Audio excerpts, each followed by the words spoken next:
Hi, everyone. Welcome to Hope in the Light of Suicide. I'm Tammy White. I'm the founder of the Bobby White Foundation, along here with my co-host. Good morning, everybody. I'm Bonnie Snyder, your co-host. Yay! We want to thank, of course, right off the bat, WeBeam TV, Rob and John, for taking care of us here and allowing us to bring this program to you guys. And also, we had mentioned the last couple months, Greg Schindler's State Farm office had been doing a fundraiser for us. And this past weekend, Robin Kiltz came by and dropped off a check at the foundation. Oh, sweet. I think, do you have a picture of that, Rob? Robin in front of the foundation office. Yes, they raised $150 towards our programming. Nice. So that was real nice. And we're always grateful for our community partners. Yes, which we have several of them. Gulfside Custom T-shirts for our custom T-shirts. There it is, Robin dropping off the check on Saturday. That was really nice and appreciative. And she purchased a T-shirt at the same time, so that was really cool. So anyways, this month we had started out, it's Mental Health Awareness Month, but it is also Military Appreciation. National Military Appreciation Month. So we have a special guest here today that I think you should introduce. Well, I thank you for that. As you know, throughout the year, each month there is awareness shown on a specific subject or topic. As Tammy said, this month, not only is Mental Health Awareness Month, but is also Military Appreciation Month. And so our special guest that we have on today is Ellsworth Tony Williams, who is the founder and CEO of Vets Counseling Veterans. I met Tony in another community event, and I said, hey, I'm a vet. I want to link up with you. And the first time we were on a phone conversation with each other, you'd have thought that we'd known each other for decades, because it ended up being, Tony, a 4-hour conversation, I think. It was like 2 to 4 hours. I was on the phone with Tony, just, chit-chatting about just stuff in general, but you would have thought that we were friends that had known each other forever. And so I'm really, really honored that he agreed to come on and do the show with us today. Tony is a vet. And so I thought it was only fitting to have a veteran come on, that's able to address, not only mental health, as a CEO from a mental health organization, but also someone who is a vet. So, Tony, welcome to the show again. We so appreciate you being here. Well, thanks for inviting me, Bonnie. All right, so Tony, if we can start out, please. As we know, you're a veteran. You're also a military brat, I think is what the common term is. But if you could, Tony, could you give our viewers an overview of who you are, your career in the military, and then talk to us a little bit about what exactly is Vets Counseling Vets.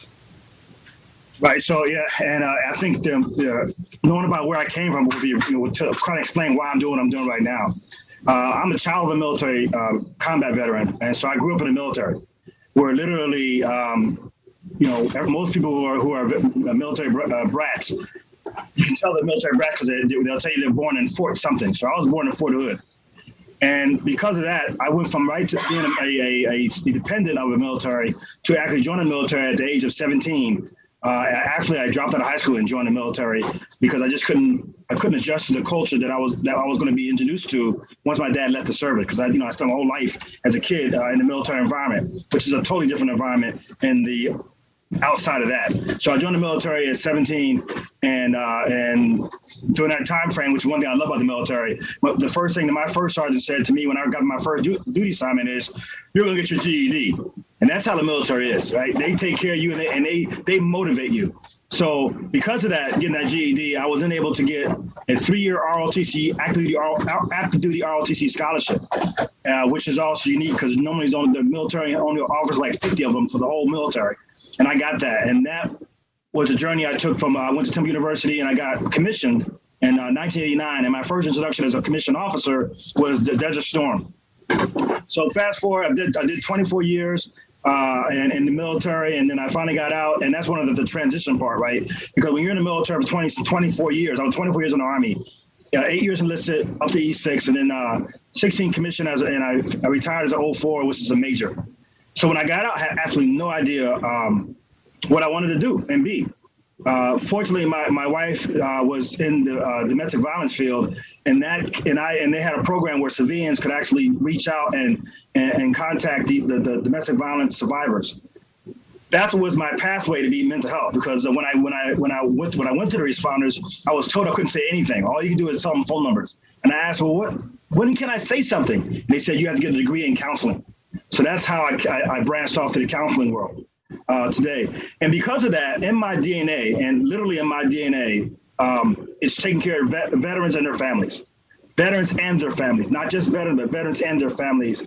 And the best way that I could do that, I thought, was veterans counseling veterans. And I just a story of how I got the name Veterans Counseling Veterans. I interned at James A. Haley over here, and of the 23 counselors, only like 2 of them were veterans. And so when a veteran would call, oftentimes a veteran has a salty language, right? And for some people, they were offended by the salty language. But to me, it was just like another word. It's just talking. And so in a matter of 5 minutes, we're like buds. So I said, why can't veterans counsel veterans? Why does the media always portray us as being broken? There are a lot of us out there who are not broken, and we can still be our brothers and sisters, helpers. And so that's why that's where the term Veterans Counseling Veterans came. And it's not just veterans who are part of my organization. It's loosely, knitted. It's not formal, but it's also spouses of veterans. So I got a Facebook group that consists of almost 600 veterans and spouses of veterans who are in the mental health profession. So that's kind of that's Veterans Counseling Veterans. And it is a wonderful organization. And I mean, I'm proud to say I'm part of that Facebook group. Like I said, when I met Tony, well, wait a minute, you're a mental health professional. Do you know about, my organization? And I said, well, no, I didn't. He told me about it, and, I looked it up, and, I'm proud to be a part of that group. So Tony, our show, this show started as a vision, of Tammy's after, she lost her husband, Bobby, to suicide 5 years ago. And she and I partnered about 2-3 years ago at one of my coalition meetings. And I reached out to her, and it was after the suicide death of my grandson. And then, as 6 months later, the overdose death of my son. And so a lot of our show focuses on, suicide and suicide loss, and how that affects different populations. Could you share with us from your perspective, because, veterans are affected by suicide as well. So can you talk to us a little bit from your perspective, about how, mental health and suicide, affects, those of us who are veterans? Yeah, first of all, sorry for your loss, both you, Tammy, and Bonnie. But at one point, when I was when I was in the interning at the VA, I was just doing suicide prevention. And then what happened almost like 5 years ago, I was invited to a Carol Razor, whose son died by suicide. He's a Marine. And I went to the funeral, and when you go to a veteran's funeral, you see all of us there in uniform, whatever. And I was in uniform. And I was so taken back that I did something you got to be careful when you do, right? I said, God, what can I do? I was in such pain and grief of seeing this veteran who I didn't know, but in person, but the values made us close. I said, God, what can I do? And he says, form a program. He says, and I did. So I created a program called Veterans Families Outreach Support for Suicide Survivors. And the Carol, who was the mother at the time, who never met me before, she agreed to be part of this program, where we create because that's something that if you look at most of the VA and stuff, they're more for when the veteran's alive, and they kind of disappear when the veteran dies, passes away, and they're not, and the family's just they're devastated. Even in the military world, when you're in the military world and the sponsor dies, you got like 3 or 4 months, and if you live on base, you're off the base. You're like exiled. So it is a devastating event for a family. And so I thought it was important that it's a part of suicide prevention, because if you're public about it, it will eliminate that thought that a lot of veterans have, that if I'm gone, everybody will be better off, right? In their mind, they feel like if I'm not here being a problem, then everybody will have a better life. And so with me constantly putting out in front these mothers, and right now it's mothers, but mothers and fathers, like there's one like Craig and Tony Gross, these both involved as well. When they see this, it makes them pause, right? When they see, like I'm gonna have an event, as you know, Bonnie, in a couple of weeks where I have families there. I'm the only one that does this that I know in the country, where I have a complete ceremony, because during Memorial Day, which it's with the families of veterans are invited, and it's all about them. You give them a safe space. So if you see this and you're a veteran, and you see how these mothers tell their story and how broken out they are, it will make you pause. So it's an intervention, but you got to see it first, or it just goes nowhere. So that's where, in this event I'm doing in a couple of weeks, I'm going to broadcast it on Facebook Live and on LinkedIn, because I want more people to see this, and more veterans who are thinking about suicide, thinking that their life, if they leave, their life will make everybody better, to say, no, it doesn't. No, you've made it worse. And that's the thing where I do. And what's important, because in this program, I make sure that the survivors are the one that leads the program, because, again, just like a lot of things, there's a point of being sympathy, and there's a point of empathy. And I think it's important that when a survivor is as the team lead, that they bring that empathy to the families. I've been there. I know what you're going through, and that kind of stuff. And they're mostly civilians, which, I don't talk civilian too much. I'm not real good at civilian talk. So they also that's part of the message as well. They can sit there and communicate to that civilian who lost that veteran to suicide. That's exactly how we got started. But on the civilian side, yeah, everything is geared towards prevention, and there was nothing for those lost survivors. That's exactly true. And one thing too, Tony, that people don't realize, it's not only the veterans that are taking their lives. It also can include spouses and other family members of veterans that are susceptible to suicide. And that's something that isn't reported. Tammy, there is an organization called Blue Star Family, and there's a really big resistance in the military world. When I say military, I'm talking about DOD. And there's just finally starting to break that code, where they're actually reporting on family members who die by suicide. The challenge, Tammy and Bonnie, is that there's nobody doing that in the veterans world, right?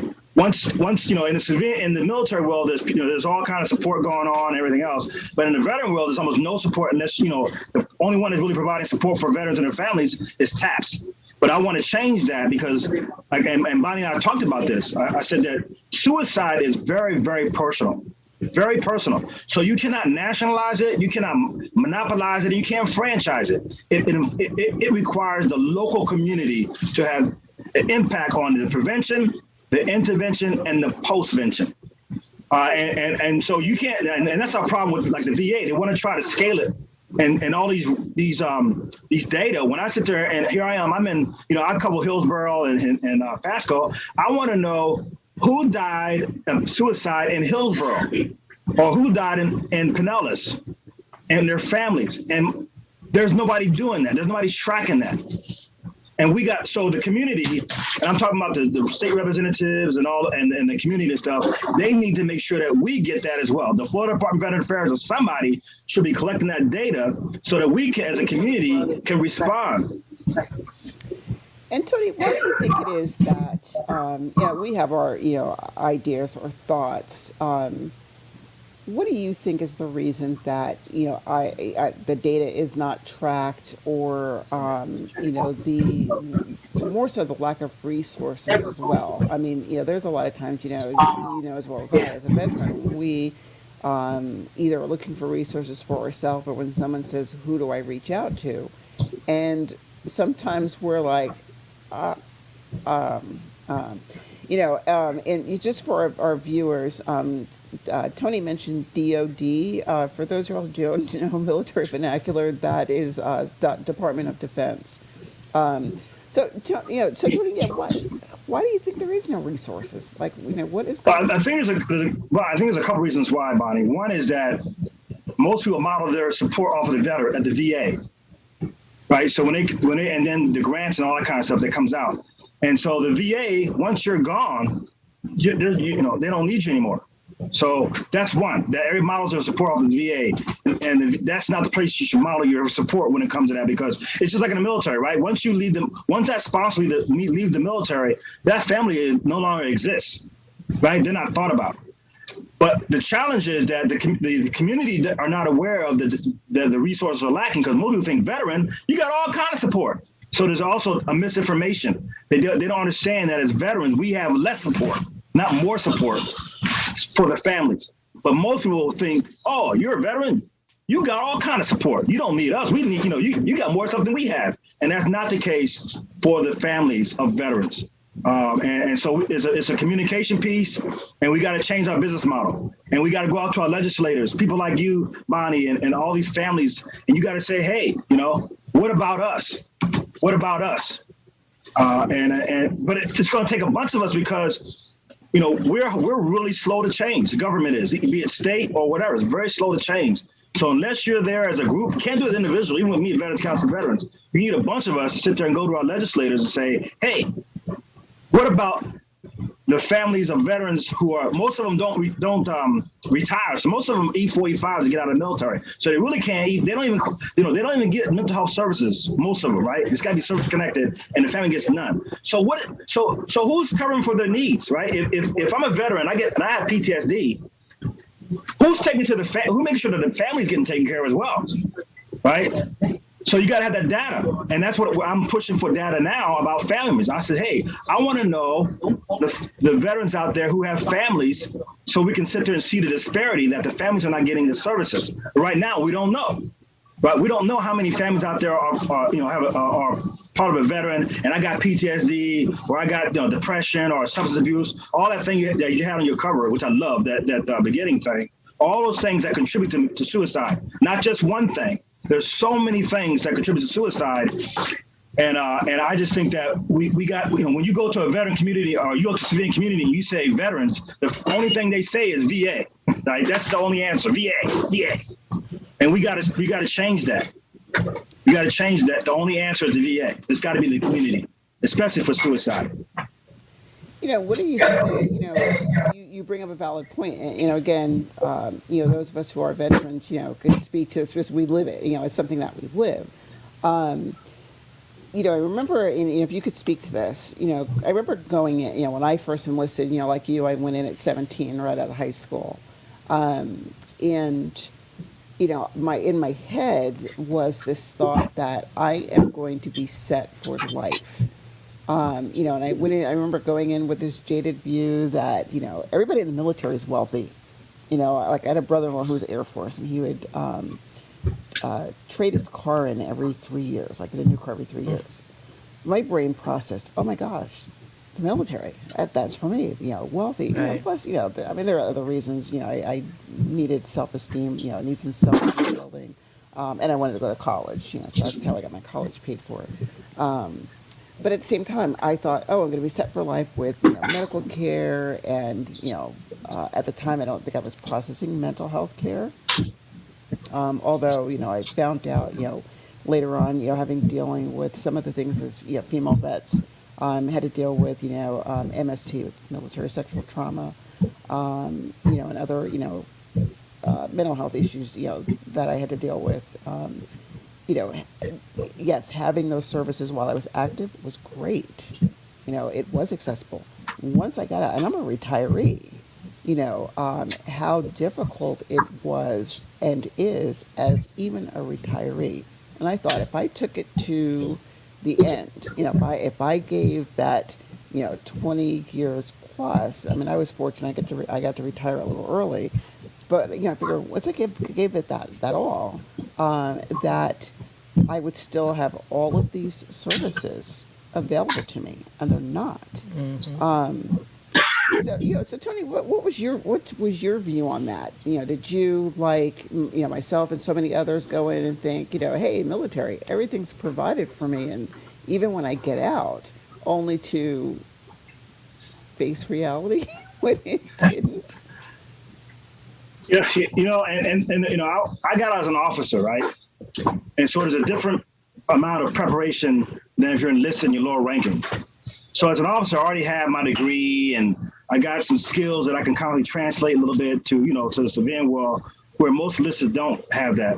But what I didn't understand was, because when you get out of the military, you don't get your whole pay. You get like 50% or 55%.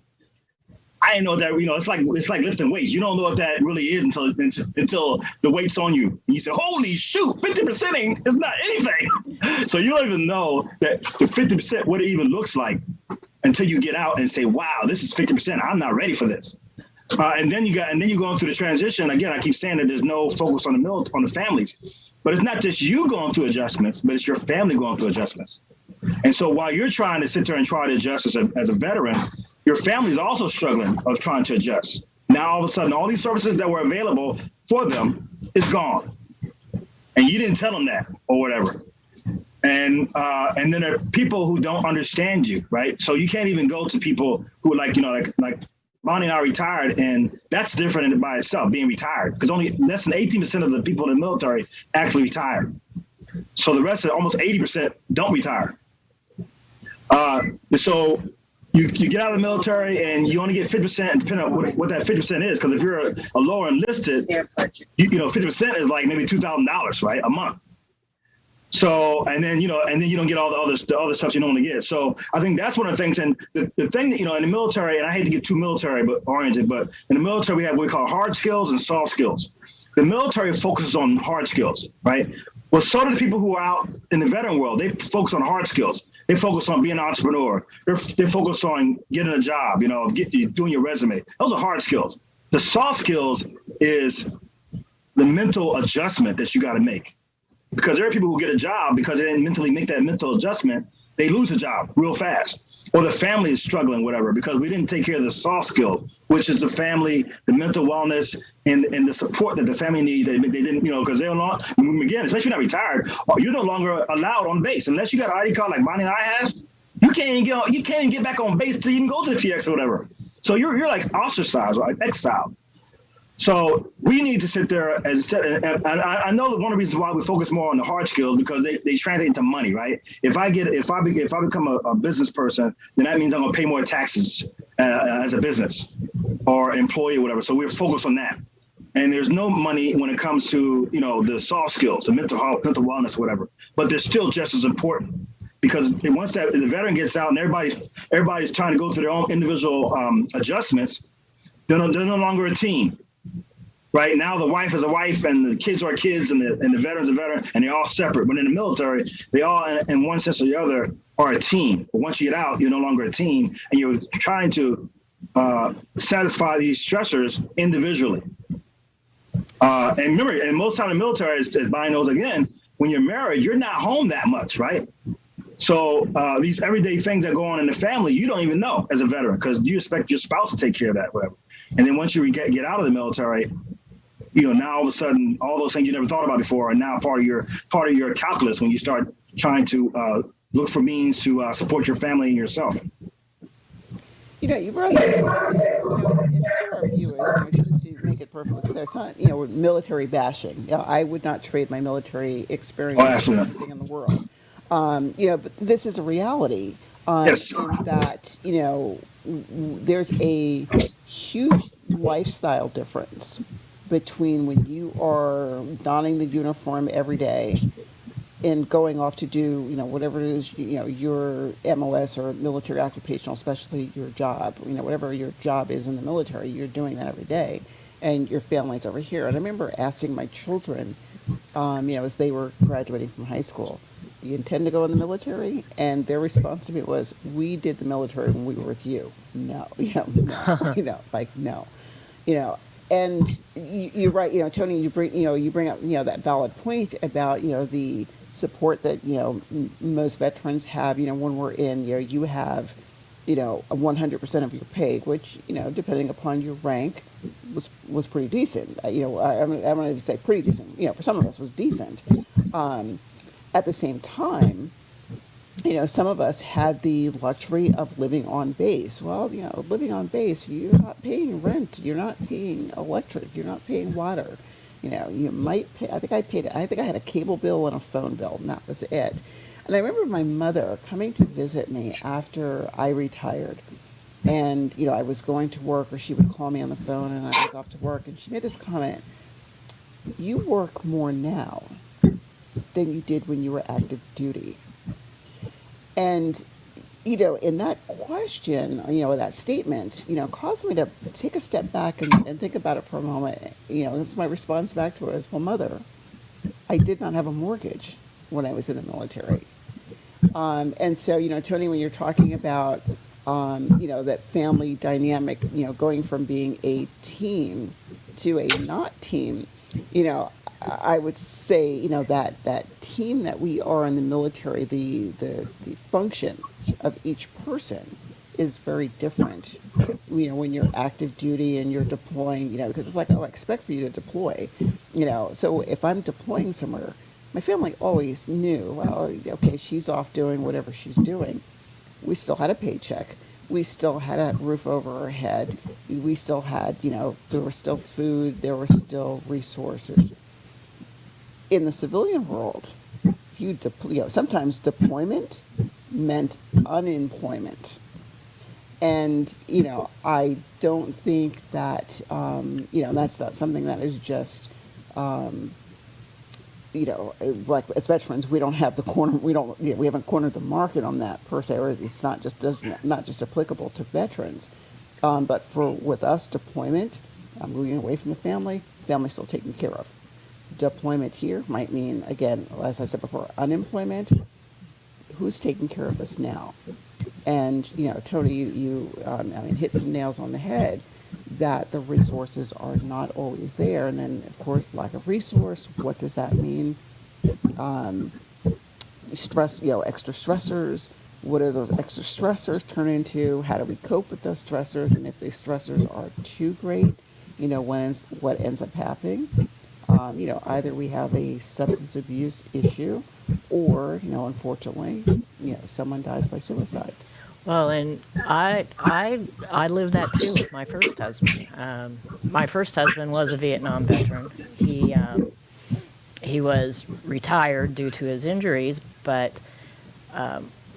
years later, after he started having issues from his injuries from being in Vietnam, it took the governor of the state of Florida at that time to get him the help he needed.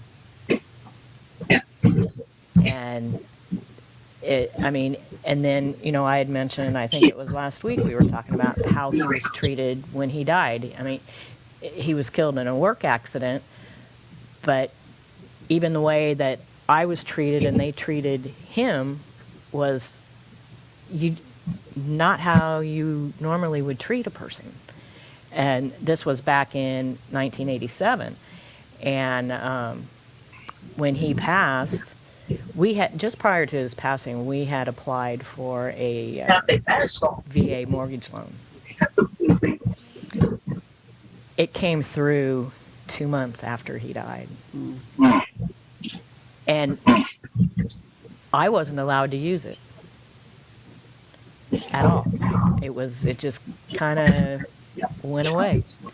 And I was getting health benefits and getting an annuity, but when I married Bobby, all that went away.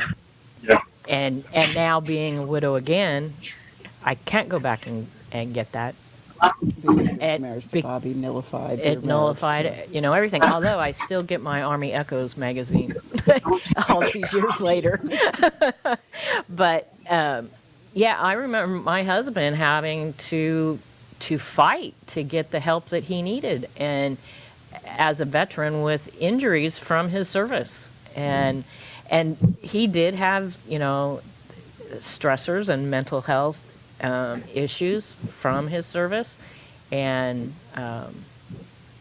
it it amazed me how difficult they made it for him to get the help he needed. Tony, what do you think it is that their resources appear, and I mean, this is whether it's real, or in some people's cases imagined, but why do you think the resources for the military are not there? Is it mental health is not important? Is it, lack of money? Is it lack of understanding? What is it from your perspective? Or what do you think it is from your perspective? Yeah, and I want to backtrack to what you said, Bonnie, which I totally agree with. I know we're saying we're bashing the military, but we got to expose us, or our families are not going to get the help they need. The military, for me, is excellent. I went from a high school dropout in the military, and now that I get a career, and I made great friends that were very diverse. And I've seen other countries, but also they pay for my education. I got a master's degree, all paid for. So I have nothing but great things to say about the military. So I want everybody to understand that. But to continue to take care of our veterans, I have to expose the gaps, and that is. And so, again, I think I keep saying that I think that we are the government, and I mean the VA and stuff has really muted our voice. They're not our advocates. They're not the ones out there saying, hey. They need resources too. So until you tell them, they're not, because everybody's, I know that people think, oh, we're spoiled or whatever, and and there are people out there who are suffering like the veterans are suffering, and so they're saying, why are you special? And we're trying to get help too, and the money's tight.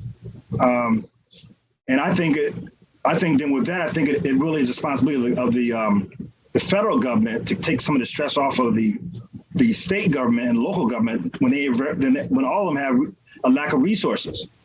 And I don't, I just think that if I'm going to invest my money, I would prefer to put more money in helping paying more taxes, helping the families of the veterans, than putting money in for another bridge to nowhere. But I just think that and that's funny because Bonnie, if you see out there in the commercial world, there's most of the messages is for military spouses. We don't understand that military spouses are not the same as veteran spouses. So there's a lot of support for military spouses. But I tell all the women and men who are military spouses, I said, just like, you're eventually not going to be a military spouse. So you may not think it's important now, but I guarantee you're going to see it pretty soon when you become on this side of the tracks and nobody's listening to you. So if you look at, we got to look into the federal and look at the agendas of the VA, the House Veteran Affairs Committee, Service Committee, and look at their agenda and see how much of it is addressing the families of veterans. And I think that again, if you don't, and I think that Bonnie happened because remember way back in the day, and I wasn't back there, but I remember my dad said this all the time. They always said if the military wanted you to have a spouse, they would have issued one. Yes. Yes. Oh my gosh, Oh, Tony! really? That is what do they call that? Throwback Thursdays, throwback to it was the same thing about wow. children. If you hit it on the head, if the military wanted you to have a spouse, and that was a saying. Wow. Because like we would deploy, and Tony just hit on something. If we had to deploy, I was a single parent the majority of my Oh life. yes, family care plan. I was married, had kids, and then, I got divorced and, now I'm single. So, I used to hear, if the military wanted you to have children, they would have issued them to you, and, I will admit, there were times when I progressed and made rank, that I found myself, thinking, as a military leader in leadership, we're almost, I don't want to say brainwashed, but we had to adopt that mentality. You're either going to deploy or, it's like trade deployment for your family. I don't have a babysitter. You can't call in, it's like, you can't call in sick. You can't, hey, I'm going to work from home today because I don't have daycare. It's like, okay, you can't come to work. How about your AWOL, absent without leave. Wow. And Tony, when you're talking about, you're right. Eventually, you're not going to be a military spouse. Even as veterans, when I hear you're spoiled, yes.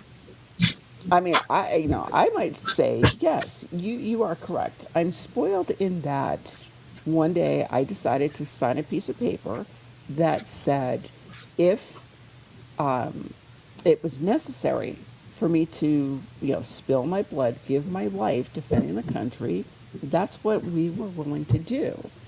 And Tony, I mean, you are on fire this morning. You are on point. Um, because it is. Well, wait a minute. We signed this piece of paper. We said we would, give our life in defense of the country. We're out now. And again, it's not, just us as veterans, but us and our families are out now. And it's like, you're right, we have become, in some instances, invisible. Tony, I agree with you 1,000%, where you say, if you don't talk about it, if you don't expose that needs to be exposed, no one will ever know about it. Us doing this It's show. the same thing for this show. Right. And what a lot of people, I think, still don't understand is it's not just the veteran or the enlisted person that serves our country. It's the entire family is serving our country. And the entire family needs to be taken care of. When I think about, how military members, are invisible, and I mean, some of this may sound, like simplistic. I'm going away next week, which, going to see a granddaughter graduate. And, as I'm doing my tickets, I see on there, it's like, oh, if you are a veteran, you don't have to pay for baggage. Your baggage fee is waived. And the first time I saw this, I was like, oh, wow. That may, seem like, minimal to some people or a lot to others. There's a disclaimer on there. You have to be active duty. Mm-hmm. Only if you're active duty.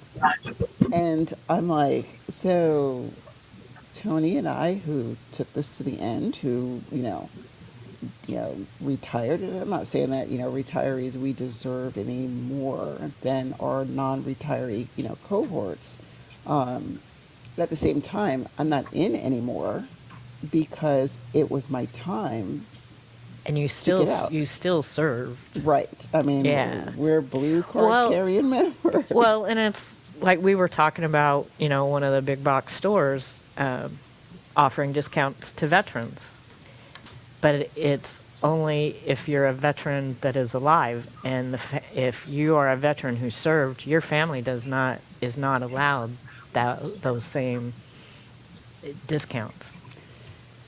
Tony, I want to give you an opportunity. You talked about this event that you have coming up. I want to say it's on May 22nd, is it? If I looked at it right. Yes. Yes. And I was like, oh, I'm in Kansas at a graduation that day, so I won't be here in town. But I want to give you an opportunity, Tony, to talk to our viewers about this event because you said at the top of the show. You are probably the only person in the country that's doing something like this. And I think I can co-sign on that and say I believe you are correct. So can you talk to people about what this event is? Yes, and so this, is another one of those, God told me, hey, get this done. And we've been doing this for 7 years. And I wanted, everybody knows that the end of the month is Memorial Day, and that's when the country takes a pause and they remember the fallen, the fallen people who served our countries, who died in our countries. But when you're a family and your veteran died by suicide, there's still a tremendous stigma. And when you go to a regular Memorial Day ceremony, most people there, they're talking about the child that may have died, or a husband that may have died in action or something like that, and then they ask you, well, how did your child, you feel like, wow, you still feel that stigma. And so I created this event because I wanted it to be a safe space for families, because the whole message for them, the whole support for them, I wanted to create a safe space that they can come, they can sit there and grieve about the loved one they lost, a military person that lost, and they may not have died in combat. They took that wound, like a lot of these wounds we get, but they don't they don't take your life until you afterwards. This is kind of a suicide, the same thing. You may have got the wound over in combat or in the military, but it doesn't actually manifest itself till later on. So it doesn't look like it's a combat related situation. So with this, I said, and I want it to be, I don't want to be anything different than a regular memorial. And so I reached out, and even with this here, so I got the mayor of Tampa is going to be there. Mayor Cass is going to be there. The new Tampa councilman, Luis Vieta, who's a big, strong supporter of Veterans Council and Veterans. We got a chaplain, Linda Pugsley, who's a Vietnam veteran and a chaplain now. She's going to be speaking. We're going to have at least one parent, maybe two, that's going to kind of tell do that memory piece of their son, or daughter. In this case, we Murdis Landers, who lost her son Derek. So she's going to tell you kind of what she remembers and all that kind of stuff for the memorial. And then we're going to give everybody, in this case, it'll be a bigger audience. And so even if you're on LinkedIn or if you're on Facebook Live, whatever, you guys got to get my Facebook. I have a Veterans Council Veteran Inc. on Facebook Live. If you like that, I'll be on there. And if you're connecting me on and then there's also, I got an Inc. There's an Inc. page because that group there is just for people who are actually veterans, counseling. It's a very private group. The other one, Veterans Council Veteran Inc., is where everybody can sit there and join in, and you'll see the event. And then so they'll get the testimony. And then what I'm going to do is, in this case, anybody who's out there watching, I'm going to say, hey, do you want to say something about your child? Give you the opportunity to come out and say something about your child that we need to hear, and that message, I'll tell you, not only is it therapeutic for the person saying something, but for the veteran out there who may be thinking about suicide, it's going to let them know too, right? It's going to give them pause. So I thank God giving the opportunity to reach more than the people in that physical space. And then we'll have and the great thing is also, yes, that's it right there. And the great thing is we'll also have because it's very comprehensive. So it's going American Legion is going to give the honor guard. We're going to have a chaplain from the special operations over here, and McDill is going to be giving the benediction and invocation. And we're going to have a wreath. So it's just like a regular memorial. It's just that people there don't have to worry about people saying, how did your son or daughter die, right?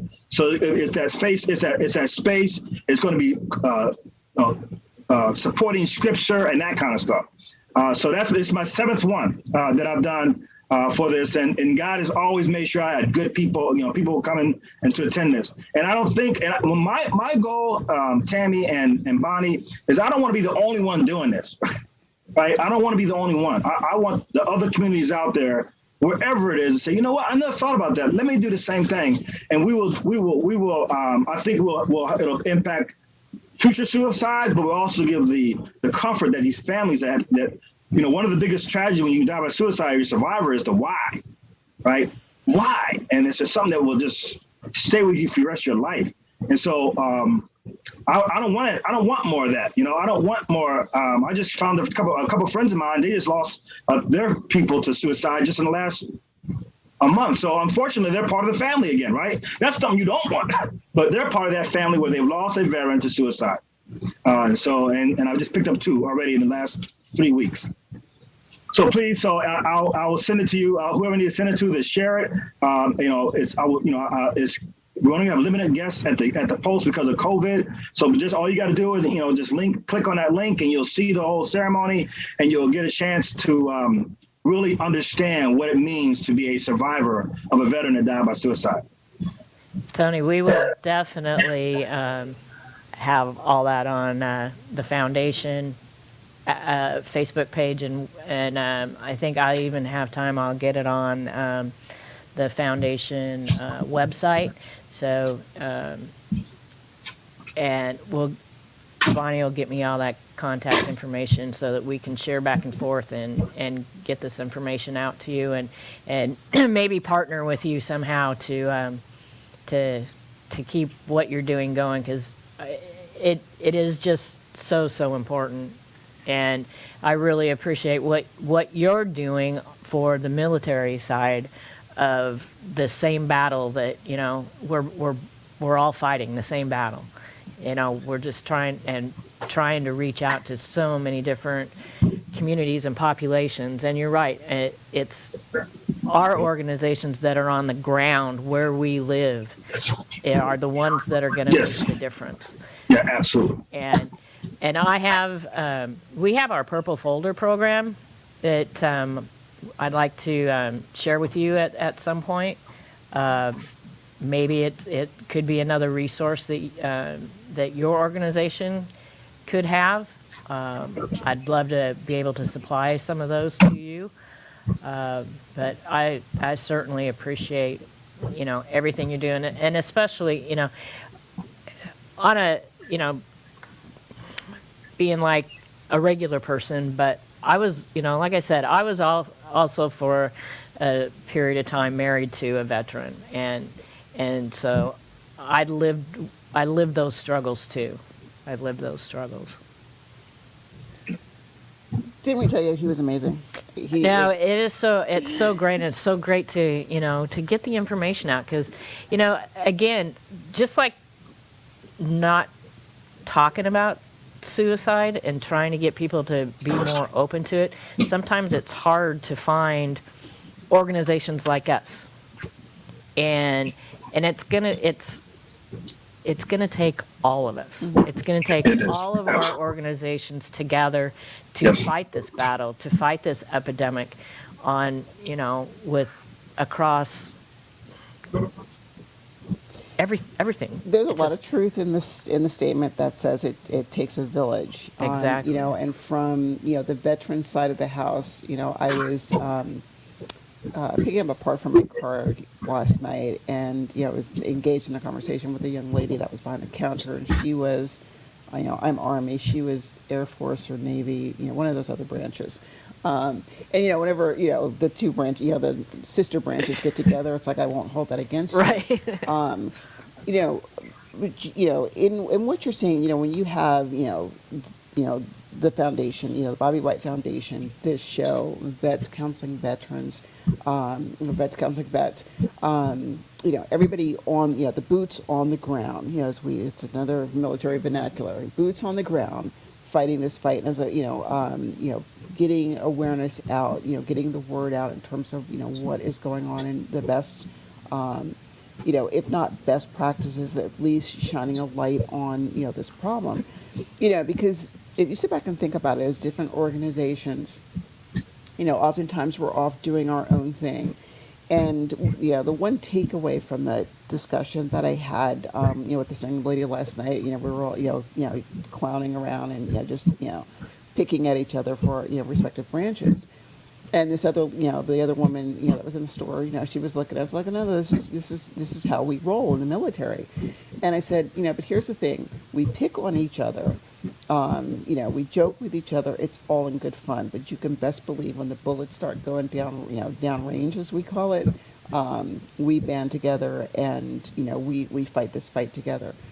So Tony, I want to give you, an opportunity, in the last few minutes, of the segment, before we go to our normal housekeeping stuff, for our last 5 minutes of the segment, to share with the audience, any, parting words of wisdom. My brother, when you speak, I am always on the edge of my seat. I can't put my phone, I'm on the phone with you. I can't put the phone down. I think we get in trouble with your wife sometimes. You tend to do that a lot. I know, it's something about, my friends with wives, but they know it's just Bonnie. But yeah, we get in trouble with his wife sometimes. But yeah, Tony, if you have, some parting words for, our viewers, in terms of, again, whether it's your organization, the veterans population, mental health, suicide, less, write it out, words of wisdom. So, yes, and so one thing I also want to highlight, which is very important, because the women are often invisible too. So one of the women veterans actually die by suicide 50% more than non-women veterans. And the major reason why is military sexual trauma. And so I want to make sure that, we think so much about, and it is PTSD, but it's caused by MST. And so we got to make sure we understand that they need our support when it comes to suicide. Oftentimes you don't hear that. All you hear about is assault, but not the after effects when you are assaulted and what happens later. So I want everybody to understand that. That's part of our mission for suicide prevention. And also we also big time advocates for military sexual trauma. we need to be I encourage organizations that are out there, instead of trying doing everything by yourself, include veterans counseling veterans. You know, it's like having a second language, and instead of you trying to sit there and speak broken Spanish, bring somebody on that speaks Spanish fluently. Have that collaboration. So I'm asking people out there who have an organization and want to serve veterans, it's okay to bring us in as a partner or whatever, because that, I think you'll have a lot more success doing that than trying to create your own and it just don't work. So that's one thing I want to encourage everybody out there. Connect with me, and you want one of us or whatever to work together on certain things, let us know, because that's what we're here for, to work together to build that bridge between the civilian understanding and the veteran understanding. We always the suicide part is always the toughest part of my mission, because it's so spiritually draining.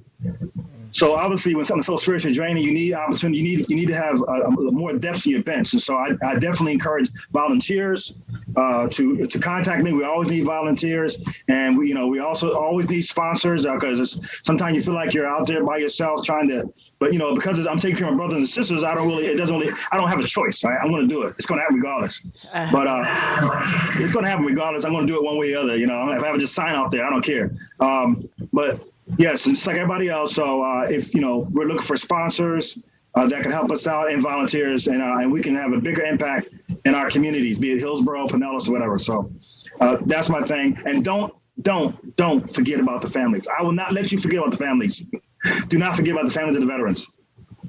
Well, I know every single word that you just said resonated with me with our foundation, because I know how hard it is, and we definitely have a new partner in this with the Bobby White Foundation and your organization, that's for sure, because like you said, it takes a village. It's going to take all of our organizations working together. I definitely believe that. I've believed that from the very beginning of me starting the Bobby White Foundation, and it's hard, it's draining. Suicide is probably one of the toughest things to deal with and battle, and especially if you've gone through it yourself and you're trying to help others. It can be draining, and we cannot do it alone. We can't do it alone. Tony, I want to thank you so much for being here and sharing your organization with us, and we'll continue to share your organization and your events. And we'll be in touch. We will be working together. Thank you. Yeah, Tony does bring up a good point. We are all in need of, resources, and having knowledge of, resources that are out there and available for, whether you are a loss survivor or someone who is struggling with, a mental health issue, vets counseling, but and Tony brings up an excellent point in terms of sometimes you need somebody who speaks your language, Right. In order to make an impact, as we, are talking through, the books that we review, where, and one of a couple of the authors have said, some people are very well-meaning, but the words don't come out, Right. Correctly. It's like, I know what I'm trying to say. However, it might come out differently than what I intended, or I know what I'm saying, but you interpreted it differently. So I think it is important to having somebody, speaking the language, so whether it is vets, counseling vets, whether it's NAMI, whether it is, the suicide hotline, of course, the foundation. That's why you can't just lean on one resource. We have, and that's what we're doing at the foundation too, is continually working to gather more resources for individuals and for families, and I love that. That's what he's doing with his suicide portion. It is the family. It's families, friends, kids, parents, wives, people left behind. Those are lost survivors, and lost survivors are at a greater risk for suicide than the general public. And there's where our part of our prevention goes into also. We have to be there for them, and we have to, like he said, he just has to do it, and that's the way I felt after losing my husband. What did Tony say? I'm not going to let you forget about the families. Exactly. I am not going to let you forget about the families. Exactly. And I think, you know, that is one of the, if nothing else resonates. You know, Mm-hmm. I'm not, you know, I'm even going to focus on, I'm not going to let you forget, you know, because this is an important topic. It is, you know, as difficult for some people as it may be, you know, when you have organizations out there doing, you know, willing to put the boots on the ground and do the hard part.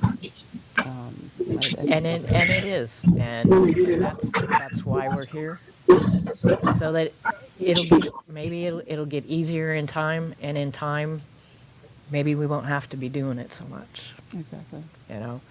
So again, we want to thank Tony from Vets Counseling Vets for being our guest. It was super. I'm just so glad that we had this show. So again, we want to thank Greg Schindler State Farm for their donation. And remember, we have our T-shirts available. You purchase things on Amazon, choose the foundation as your charity of choice. And always remember, there's always hope.